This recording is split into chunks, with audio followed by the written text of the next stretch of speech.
بک جاتا ہے دنیا دار اسے خرید نہیں سکتا۔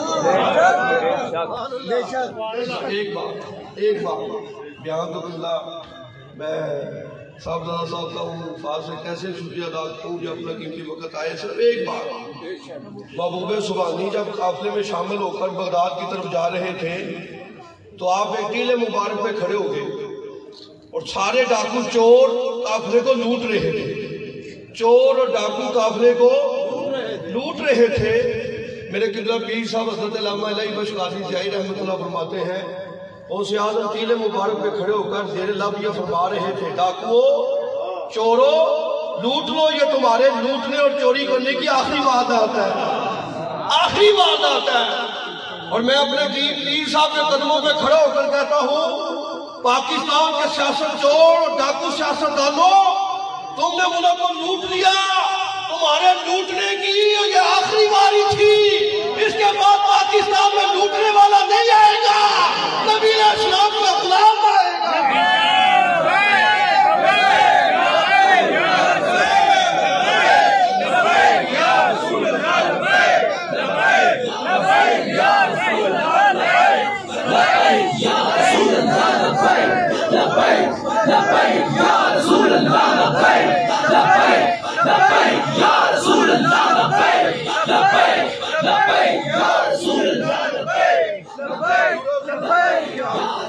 اور غوث اعظم شہنشاہ بغداد زیر اللہ فرما رہے ہیں چور اور ڈاکو لوٹ لو، یہ تمہارے لوٹنے کی آخری واردات ہے۔ اور میں امام انقلاب حضرت امام خادم حسین رضوی کے خون شہادت کی واسطہ لے کر کرتا ہوں انشاءاللہ پاکستان میں اب چور اور ڈاکوؤں کا حکومت نہیں آئے گی، انشاءاللہ داتا علی جوہری کے غلاموں کی حکومت آئے گی انشاءاللہ۔ رضوی تیرا مشن جاری رہے گا، تیرا مشن جاری رہے گا۔ اس لیے آپ سب کا فرض منصبی بنتا ہے کیونکہ میرے قبلہ پیر صاحب کا حسن مقدس ہے، میں آپ سب غلامان مصطفیٰ کی خدمت میں التماس کرتا ہوں، بلکہ پیر صاحب کا روحانی فیض آپ تک پہنچاتا ہوں۔ آپ مزار پر انوار پہ حسن مقدس میں شامل ہوئے ولی کامل کے، آپ نے عہد کر کے جانا ہے آئندہ ساتھ چور اور ڈاکوؤں کا نہیں دینا۔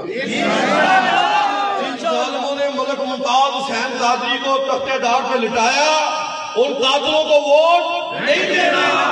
جن ظالموں نے آسیہ معلومہ کو VIP پروٹوکول دے کر پاکستان سے فرار کرایا ان ظالم اور یوتیوں کے ایجنٹوں کو ووٹ نہیں دینا، ووٹ اسے دیں گے جس کے ہاتھوں میں دامن مصطفیٰ دل میں اس کے مصطفیٰ ہو۔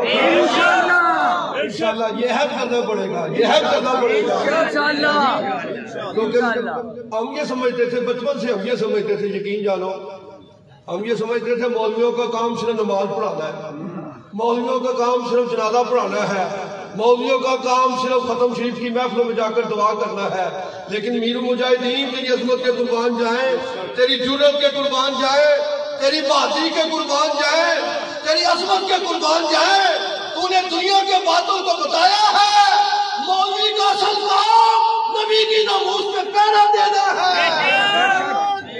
اس لیے آپ صاحب کی خدمت میں التماس ہے اسی مولوی سے محبت کرو جو ناموس رسالت کا پہرے دار ہے۔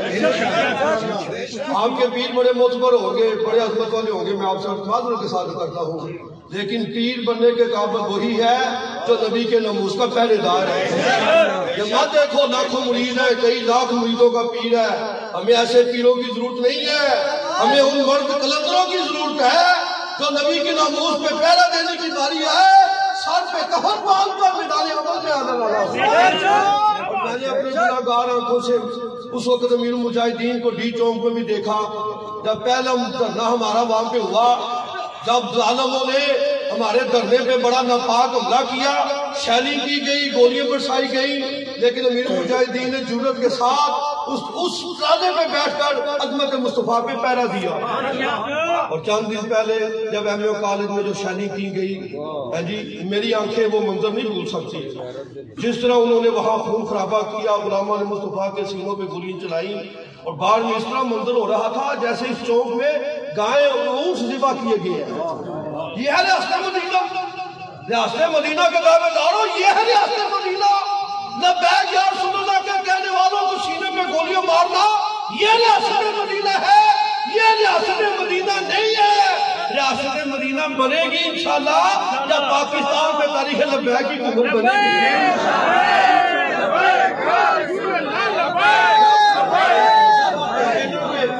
فوکس کیا تھا؟ آخری نموز رسالت کے جو ریلی تھی اس کا فوکس ٹرالہ تھا۔ انہوں نے ٹرالے کو ٹارگٹ کر رکھا تھا، اور ٹرالے کی زینت امیر المجاہدین کے شہزادے صاحبزادہ والی شان حافظ انس رضی اللہ عنہ تھے، جو بہادری اور استقامت کے ساتھ اسی ٹرالے میں بیٹھے تھے اور آپ کے ماتھے پہ شکن نہیں تھا۔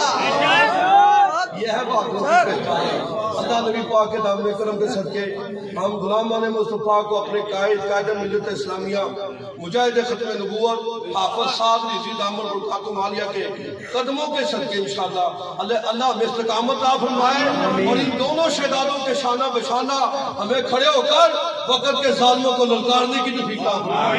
اب بلا تاخیر میں نے ریکویسٹ کیا ہے، یہ ان کی محبت ہے، فرمانے لگے۔ میں نے کہا نہیں یا حضرت، میں نے جب بڑے بابا جی کے پاس حاضر ہوا، انہوں نے کہا مولوی صاحب کیوں نہیں آنا؟ اور یہی الفاظ صاحب زیادہ صاحب کے تھے، اپنا قیمتی وقت نکال کر تشریف لائے، اور میں ریکویسٹ کیا ہے کہ چند لمحوں کے لیے ڈی این اے ٹیسٹ کر دیں جی،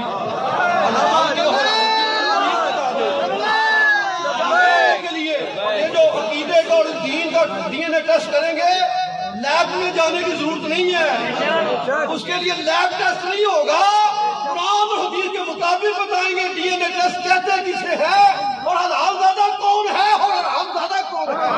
انشاءاللہ چند لوگوں میں ڈی این اے ٹیسٹ پورا پیش کرتے ہیں۔ نعرہ تکبیر!